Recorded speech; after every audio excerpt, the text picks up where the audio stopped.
Avez-vous déjà remarqué que certaines des douleurs les plus profondes de la vie ne naissent pas de ce qui s'est réellement passé, mais de ce que nous croyons être vrai? Et si je vous disais qu'une grande partie de la souffrance émotionnelle que nous portons ne provient pas des actes des autres, mais des histoires que nous créons à leur sujet dans notre propre esprit? Ce que vous êtes sur le point d'entendre pourrait changer à jamais votre façon de voir les relations, l'amitié, l'amour, la confiance et même vous-même. Car il existe une vérité inconfortable que peu de personnes ont le courage d'affronter. Bien souvent, nous ne tombons pas amoureux des gens, mais des versions idéalisées que nous construisons d'eux. Et lorsque cette illusion s'effondre, la douleur que nous ressentons peut être bien plus grande que n'importe quelle trahison. Restez avec moi jusqu'à la fin, car comprendre cela peut vous libérer de nombreuses années de déceptions silencieuses et révéler quelque chose de profond sur la nature humaine que la plupart des gens ne découvrent jamais. Tout a commencé par une observation qui semble simple, mais qui porte en elle une signification profondément transformatrice. Une femme, profondément bouleversée après une déception, cherchait des réponses à une douleur qu'elle ne parvenait pas à expliquer.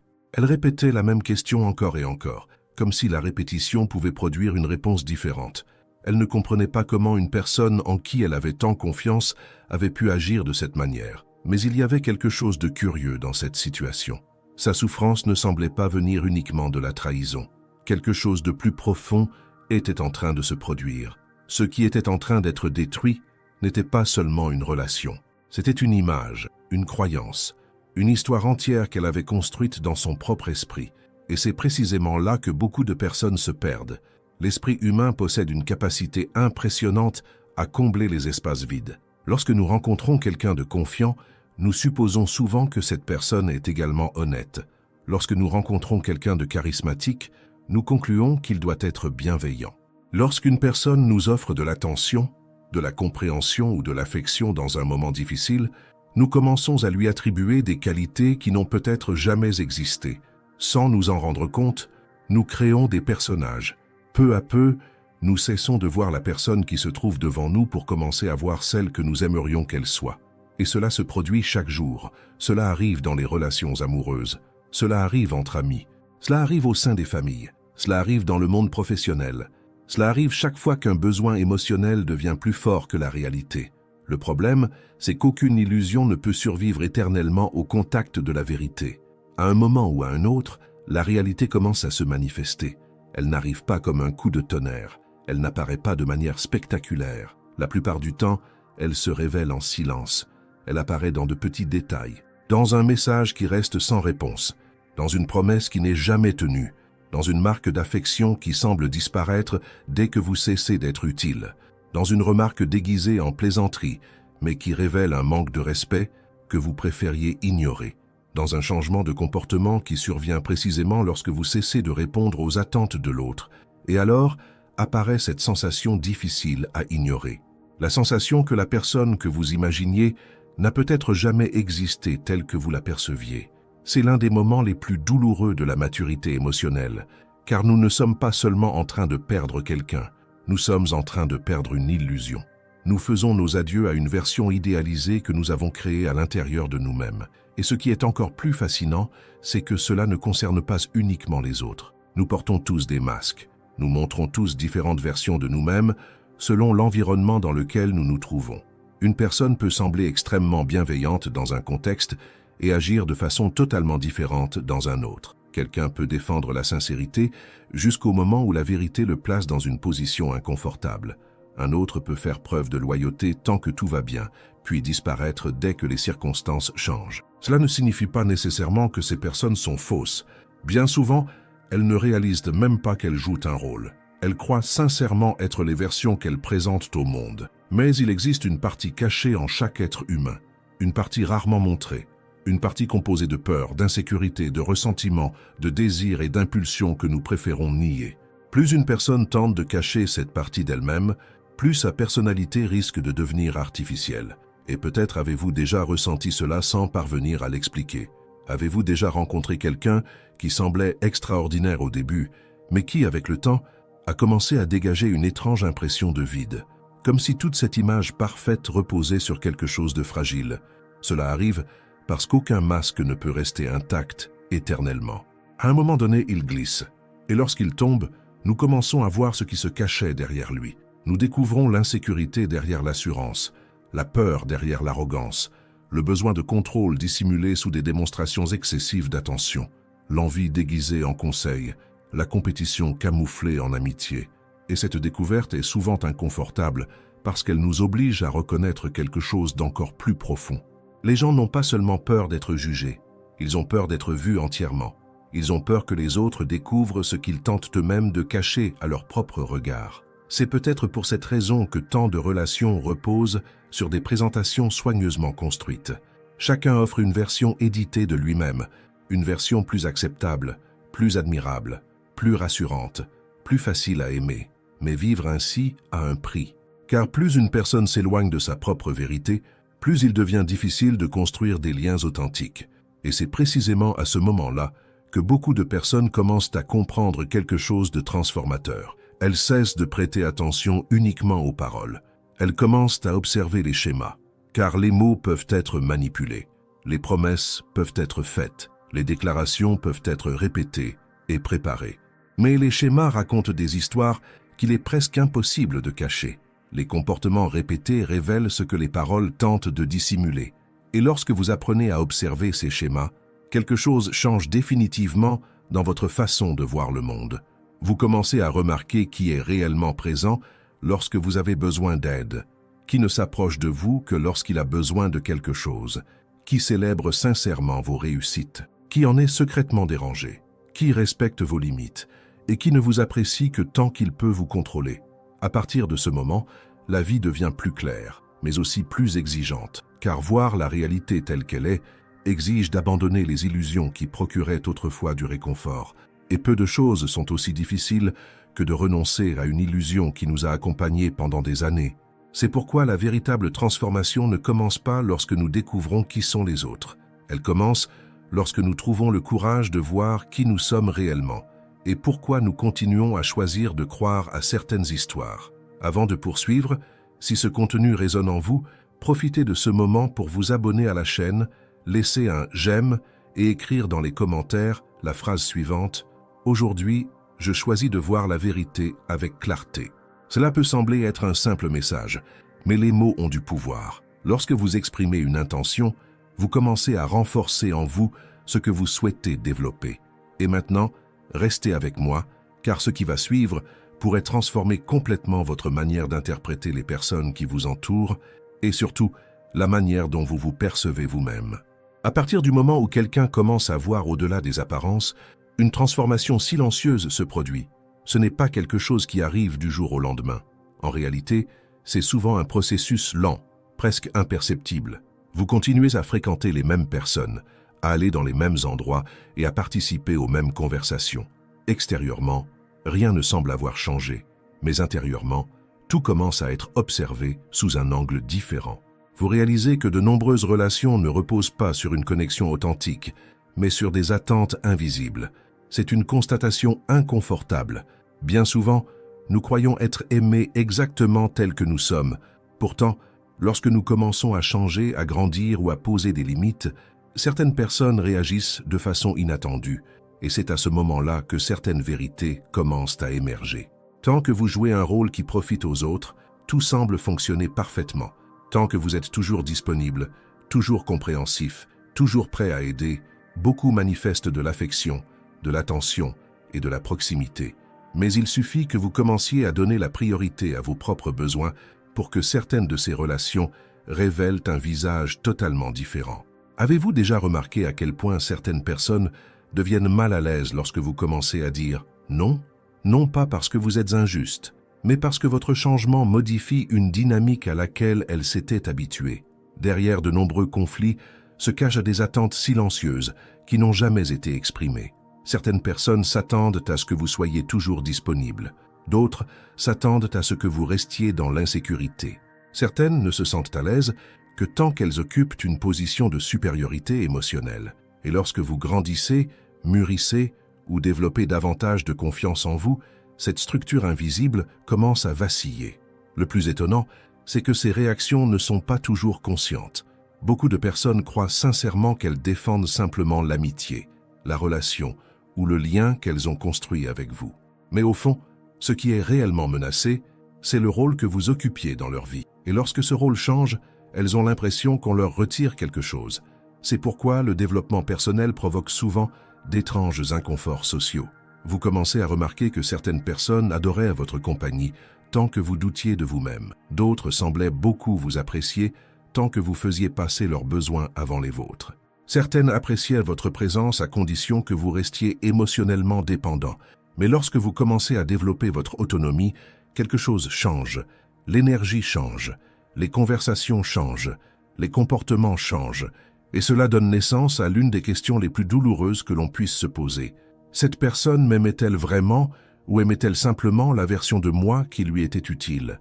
Cette question peut être difficile à affronter, mais l'ignorer est souvent encore plus douloureux, car la vérité possède une caractéristique particulière. Elle peut faire souffrir lorsqu'elle apparaît, mais elle libère lorsqu'elle est acceptée.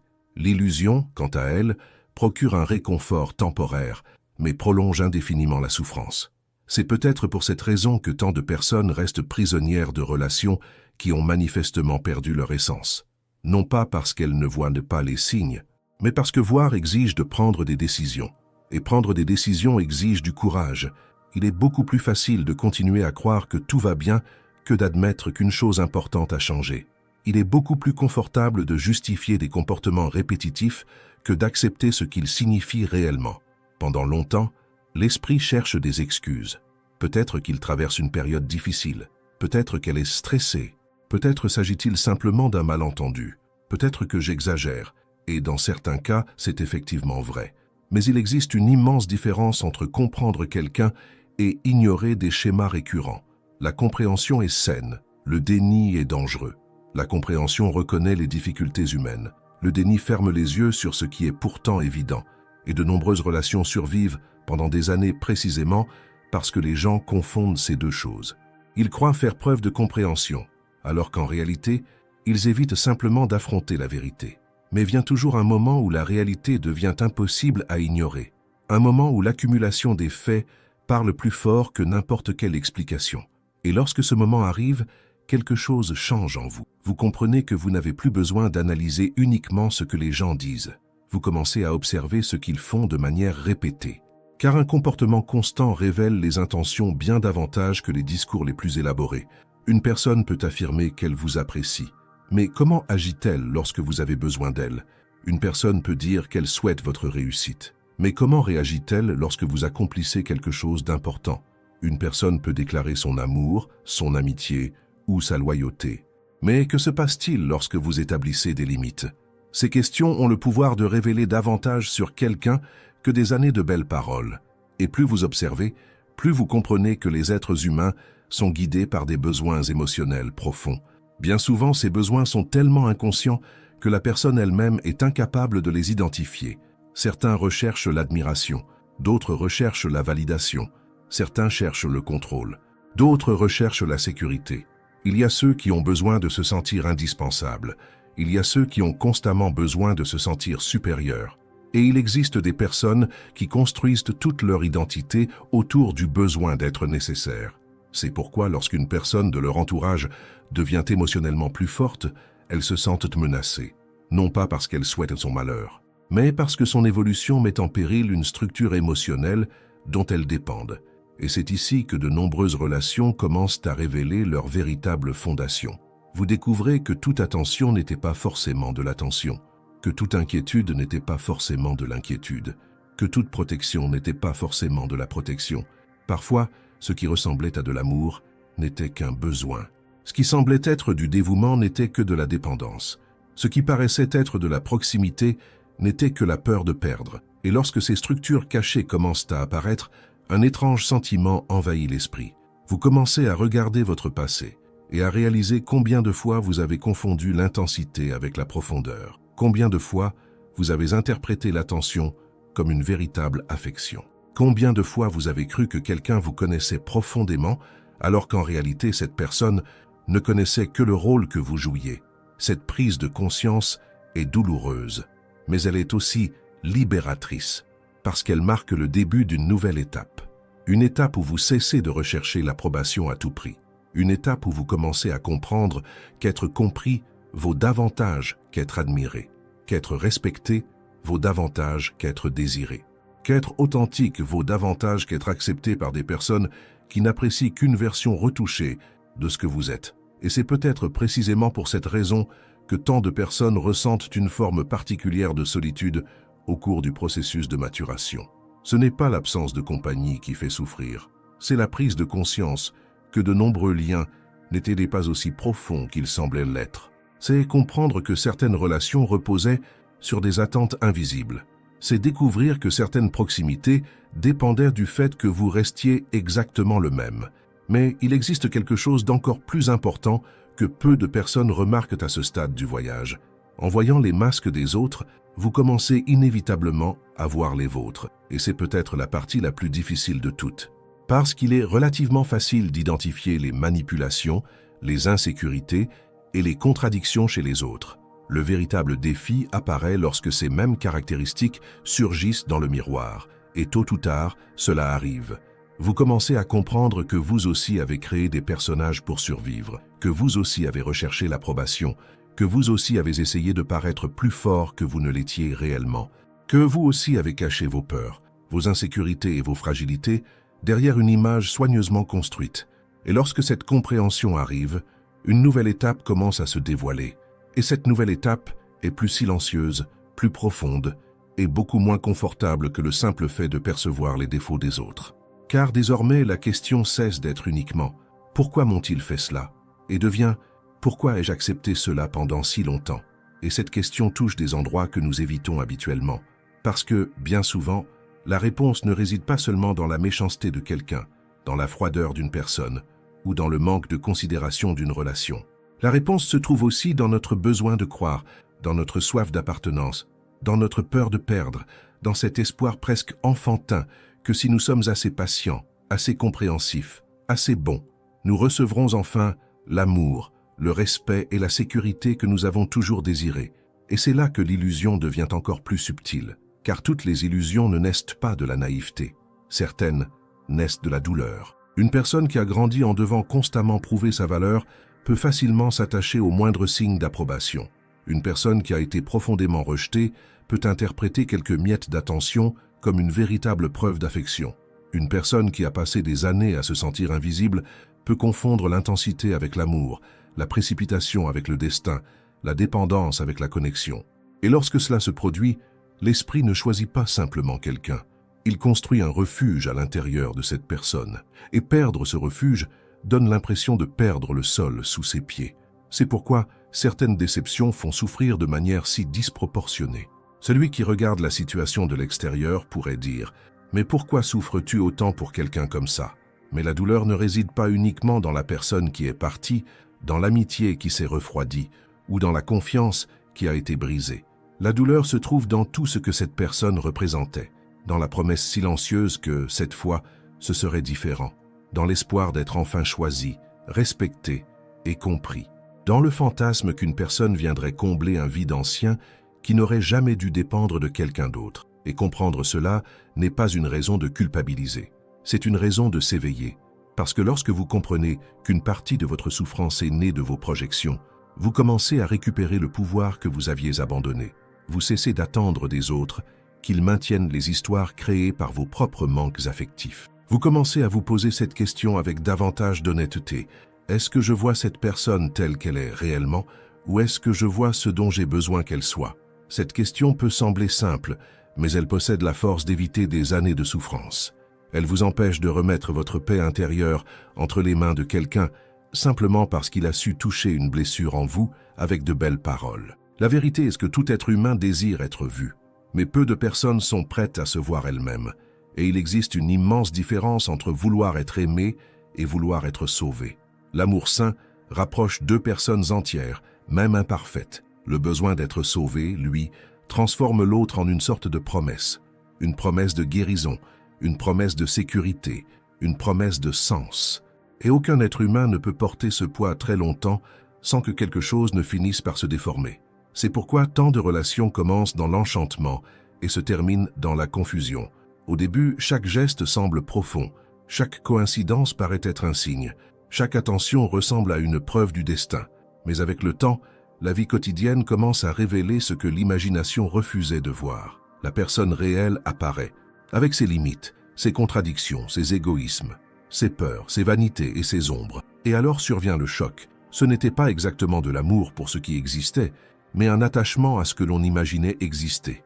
Mais il y a ici un point extrêmement important. Voir cela ne doit pas faire de vous une personne froide, méfiante ou incapable d'aimer. L'objectif n'est pas de considérer tout le monde comme une menace. L'objectif est d'apprendre à regarder avec maturité, de cesser de confondre l'espoir avec l'aveuglement, de continuer à avoir du cœur sans abandonner la conscience, de permettre aux gens de montrer qui ils sont avant de leur accorder une place qu'ils n'ont pas encore méritée. La maturité émotionnelle ne consiste pas à cesser de ressentir. Elle consiste à ressentir sans se tromper constamment soi-même. C'est apprécier quelqu'un, tout en observant la manière dont cette personne vous traite lorsqu'elle est contrariée.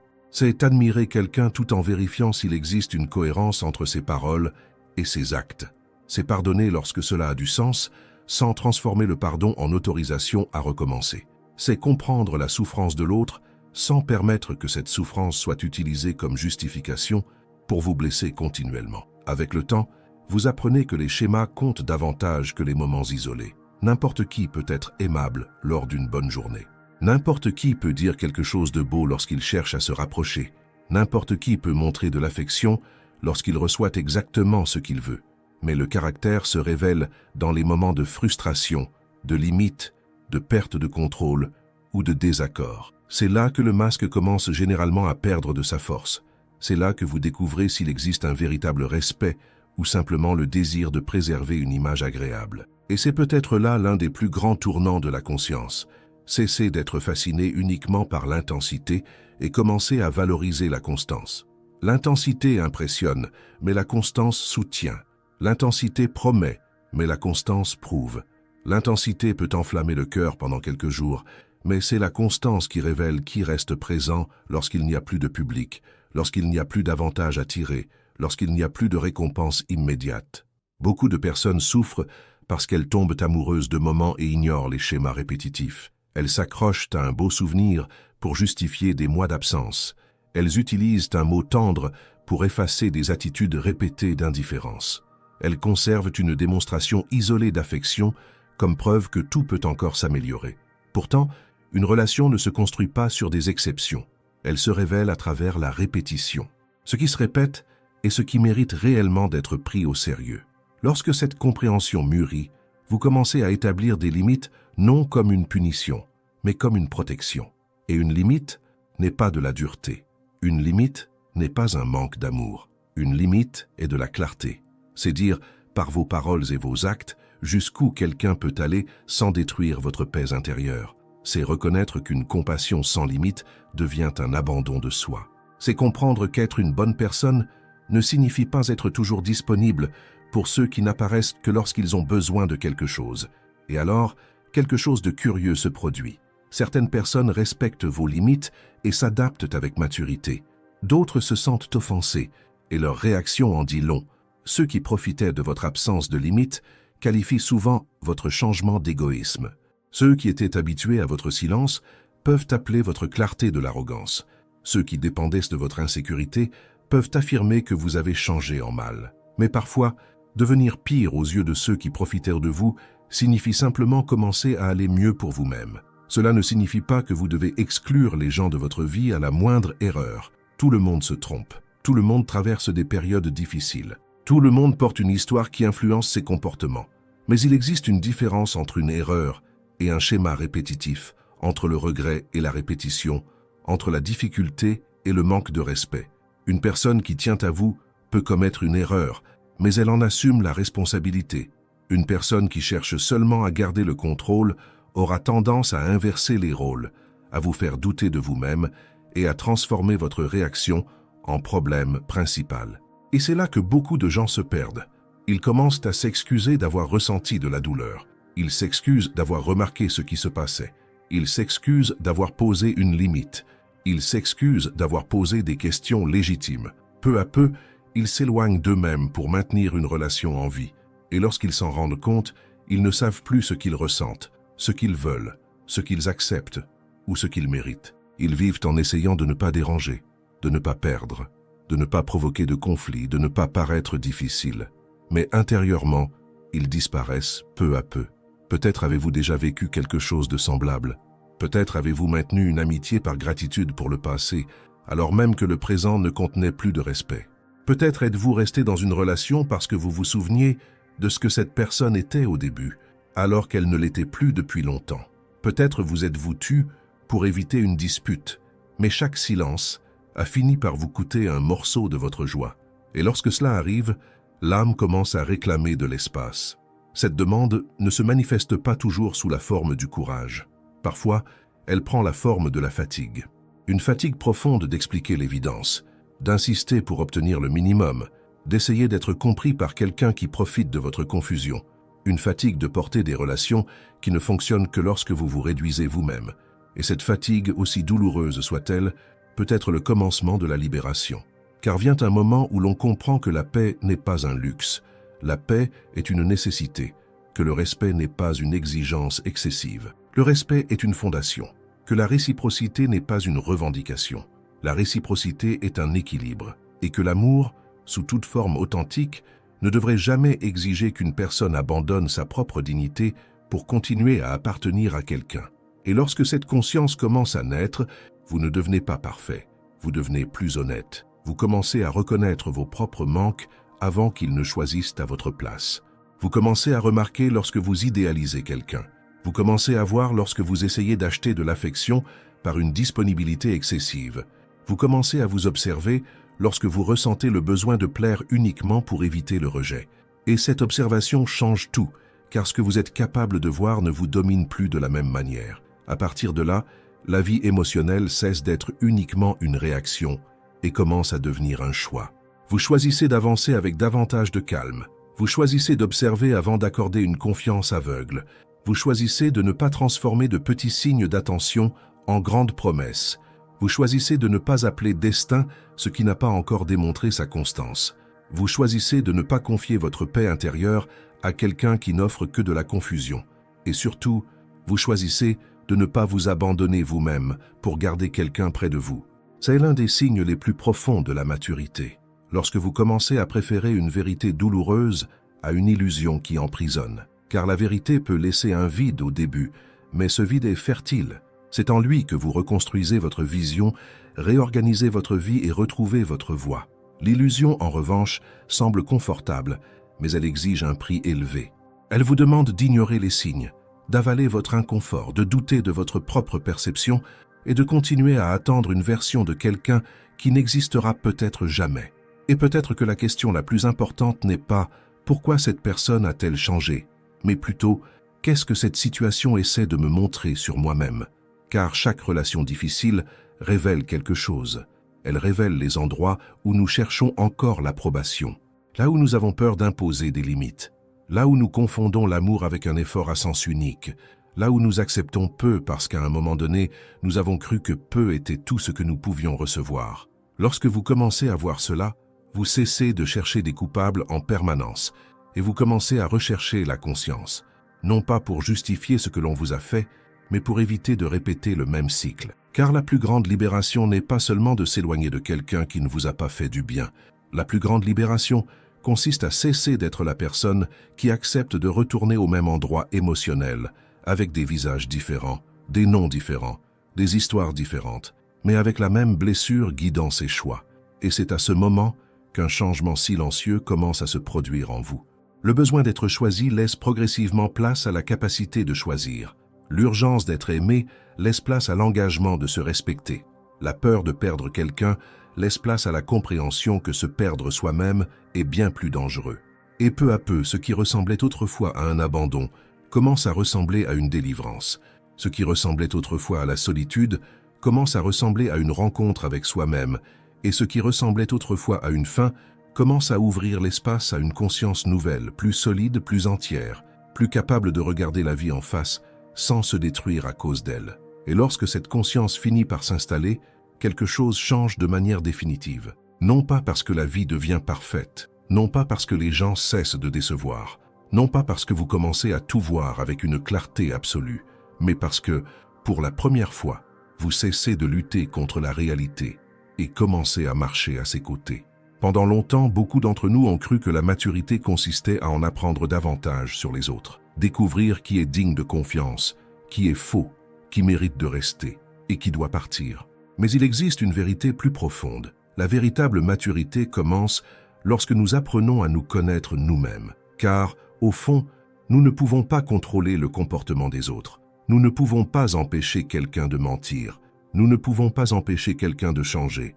Nous ne pouvons pas empêcher quelqu'un de nous décevoir. Nous ne pouvons pas empêcher certaines personnes de choisir la manipulation plutôt que l'honnêteté, la commodité plutôt que la loyauté, ou l'apparence plutôt que la vérité. Mais nous pouvons apprendre à reconnaître les signes. Nous pouvons apprendre à ne pas ignorer ce que nous savons déjà. Nous pouvons apprendre à faire davantage confiance à ce que nous observons qu'à ce que nous souhaitons croire. Et cela change tout. Il existe une immense liberté dans le fait de cesser d'exiger que les autres soient différents pour pouvoir vivre en paix. Car la paix ne naît pas lorsque tout le monde agit enfin comme nous l'espérons. La paix naît lorsque nous acceptons de voir les choses telles qu'elles sont. Très souvent, la souffrance prolongée ne vient pas de la réalité elle-même. Elle vient de notre résistance à la réalité. Elle vient de notre insistance à vouloir transformer quelqu'un en ce qu'il n'a jamais montré être. Elle vient de l'espoir que cette fois-ci, le schéma sera différent alors que toutes les preuves pointent dans la même direction. Elle vient de la difficulté à accepter que certaines histoires ne se terminent pas comme nous l'avions imaginé. Mais lorsque vous cessez de lutter contre ce qui est évident, une énergie immense revient dans votre vie.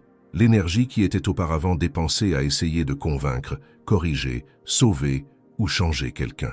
L'énergie qui était consommée par le besoin constant d'approbation. L'énergie qui était gaspillée à maintenir des relations où la réciprocité avait disparu depuis longtemps. Tout cela vous revient. Et alors surgit une question puissante. Que vais-je faire maintenant de toute cette énergie? La réponse est simple, même si elle n'est pas toujours facile. Vous l'investissez en vous-même.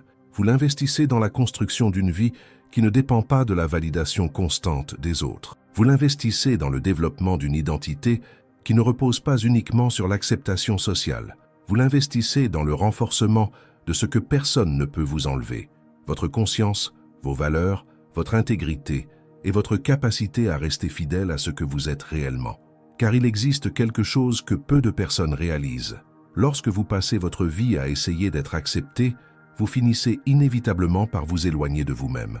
Mais lorsque vous commencez à vous connaître profondément, le besoin d'acceptation perd de sa force. Vous ne cessez pas d'aimer être aimé. Vous ne cessez pas de valoriser les liens. Vous ne cessez pas d'apprécier les relations saines. Mais ils cessent d'être votre unique source de valeur. Et cela transforme complètement votre manière d'entrer en relation avec les autres. Vous cessez de mendier l'attention. Vous cessez de courir après ceux qui ne montrent aucun intérêt. Vous cessez d'interpréter le silence comme un défi. Vous cessez de confondre l'indisponibilité émotionnelle avec le mystère. Vous cessez de romantiser des comportements qui, au fond, ne génèrent que de la souffrance. Et peut-être le plus important de tout, vous cessez de vous abandonner vous-même pour garder quelqu'un près de vous. C'est l'une des plus grandes leçons que nous puissions apprendre. Aucune relation saine n'exige que vous détruisiez votre dignité pour la préserver. Aucun amour véritable n'exige que vous trahissiez votre propre conscience. Aucune amitié authentique ne dépend du fait que vous prétendiez être quelqu'un que vous n'êtes pas. Ce qui ne fonctionne que lorsque vous vous diminuez n'est pas une connexion, c'est une dépendance. Ce qui ne fonctionne que lorsque vous vous taisez n'est pas de l'harmonie, c'est un déséquilibre. Ce qui ne fonctionne que lorsque vous acceptez moins que ce que vous méritez n'est pas de l'amour, c'est de la résignation. Et lorsque vous comprenez cela profondément, vous commencez à regarder l'humanité d'une manière plus équilibrée. Vous cessez d'idéaliser les autres, mais vous cessez aussi de les diaboliser, parce que vous comprenez que chacun porte en lui des contradictions. Chacun possède des peurs, chacun possède des ombres, chacun mène des batailles intérieures que les autres aperçoivent rarement. Vous comprenez que la plupart des comportements naissent de l'insécurité, des blessures, des besoins émotionnels et des schémas inconscients. Mais cette compréhension ne devient plus une permission d'accepter n'importe quoi. Elle devient du discernement. Vous êtes capable de faire preuve de compassion sans vous sacrifier. Vous êtes capable de comprendre sans justifier. Vous êtes capable de pardonner sans rester là où l'on continue à vous blesser. Vous êtes capable d'aimer sans vous perdre vous-même. Et c'est peut-être là la plus grande différence entre la naïveté et la sagesse. La naïveté croit que l'amour consiste à ignorer la réalité. La sagesse comprend que l'amour véritable ne peut exister que lorsque la réalité est vue avec clarté, car il n'existe pas d'amour authentique sans vérité. Il n'existe pas d'intimité authentique sans authenticité. Il n'existe pas de liberté émotionnelle tant que l'esprit demeure prisonnier de ses fantasmes. C'est peut-être pour cela que la connaissance de soi effraie tant de personnes, parce qu'elle exige de renoncer aux histoires confortables. Elle exige d'abandonner les explications pratiques et rassurantes. Elle exige de reconnaître des parties de nous-mêmes que nous préférerions ne jamais voir. Mais la récompense est extraordinaire. Plus vous devenez conscient, moins vous dépendez de l'approbation des autres. Plus vous devenez conscient, moins vous êtes manipulable. Plus vous devenez conscient, moins vous craignez la solitude. Parce que vous découvrez quelque chose que la plupart des gens passent leur vie entière à chercher à l'extérieur. Ce que vous cherchiez chez tant de personnes a toujours été en vous. La sécurité, la validation, le respect, l'acceptation, la paix. Aucune de ces choses ne peut être solidement construite sur l'opinion des autres. Elles doivent d'abord naître en vous. Et lorsqu'elles naissent, quelque chose d'extraordinaire se produit. Vous continuez à aimer, vous continuez à créer des liens, vous continuez à croire en l'être humain. Mais désormais, vous le faites les yeux ouverts, sans illusions inutiles, sans attentes irréalistes, sans transformer qui que ce soit en sauveur, sans placer qui que ce soit sur un piédestal. Vous commencez à voir les autres comme des êtres humains, imparfaits, complexes, contradictoires, tout comme vous. Et curieusement, c'est précisément à ce moment-là que les relations les plus saines commencent à apparaître, parce qu'elles cessent d'être construites sur des projections. Elles commencent à être construites sur la réalité. Et la réalité n'est peut-être pas aussi envoûtante que le fantasme, mais elle est infiniment plus stable, plus vraie, plus profonde. Au final, la plus grande leçon est peut-être celle-ci. La douleur la plus transformatrice de la vie ne survient pas lorsque nous découvrons qui sont réellement les autres. Elle survient lorsque nous découvrons enfin qui nous sommes, lorsque nous prenons conscience des schémas que nous répétons, des illusions que nous entretenons, des blessures que nous portons, des masques que nous utilisons, des histoires que nous nous racontons à nous-mêmes.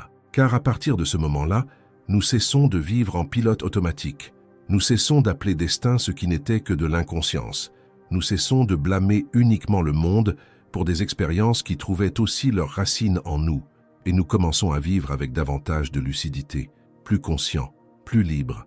Peut-être que certaines personnes continueront à décevoir, peut-être que certaines continueront à mentir, peut-être que certaines continueront à choisir les masques plutôt que l'authenticité. Mais cela n'aura plus le même pouvoir sur vous. Parce que désormais, vous comprenez quelque chose d'essentiel. La plus grande protection ne consiste pas à se méfier de tout le monde. La plus grande protection consiste à se connaître profondément soi-même. Et lorsque vous apprenez à voir votre propre ombre, à reconnaître vos manques affectifs, à comprendre vos peurs et à accepter votre humanité, quelque chose d'extraordinaire se produit. Vous ne devenez pas froid, vous ne devenez pas distant, vous ne devenez pas indifférent.